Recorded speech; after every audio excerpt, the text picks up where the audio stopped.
Hello ഉപ്പും മുളകും പ്രേക്ഷകർക്ക് ഭയങ്കര നിരാശ തോന്നുന്ന കുറച്ച് ദിവസങ്ങളായിരുന്നു കഴിഞ്ഞു പോയത് അല്ലെ?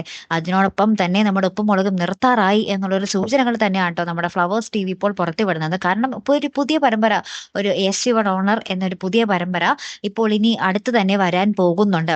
ഇനി അത് നമ്മുടെ ഉപ്പും മുളകിനും പകരമായിട്ടുള്ള പരിപാടിയാണോ? തൽക്കാലത്തേക്ക് നമ്മുടെ ഉപ്പും മുളകും ഈ സീസണിന് വിട പറഞ്ഞ നമ്മുടെ സിദ്ധാർത്ഥന്റെ കേസൊക്കെ കഴിഞ്ഞിട്ട് ഒരു പുതിയ സീസണിലായിട്ട് അവരൊക്കെ തിരികെ കൊണ്ടുവരാനാണോ ശ്രമം?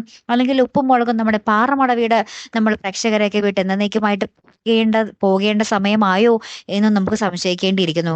എന്നിരുന്നാൽ കൂടിയും എന്താ പറയാ, ഭയങ്കര സങ്കടകരമായിട്ടുള്ളൊരു വാർത്ത തന്നെയായിരിക്കും അങ്ങനെ നമ്മുടെ ഉപ്പും മുളകും നിർത്തുകയാണെങ്കിൽ അത് നമുക്ക് പ്രേക്ഷകർക്കല്ലേ ഒരിക്കലും താങ്ങാനാവില്ല. കാരണം കഴിഞ്ഞ ഒരു 10 കൊല്ലത്തോളം 10 കൊല്ലത്തിൽ കൂടുതലായി ഈ നമ്മുടെ പാറമട കുടുംബം നമ്മളോടൊപ്പം സഞ്ചരിക്കുന്നു. അപ്പോൾ ആ ഒരു പാറമട കുടുംബം പെട്ടെന്ന് ഇങ്ങനെ സ്റ്റോപ്പ് ഇടുന്ന ഒരു കാര്യം നമുക്ക് ചിന്തിക്കാൻ പോലും പറ്റാത്തതാണ്.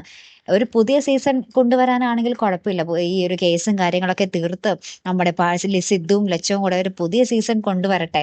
അങ്ങനെയാണെങ്കിൽ അടിപൊളിയായിരിക്കും അല്ലെ? കാത്തിരുന്നേനെ നോക്കാട്ടോ. അപ്പൊ അടുത്തൊരു വീഡിയോ വരുന്നത് വരയ്ക്കും ഗുഡ് ബൈ.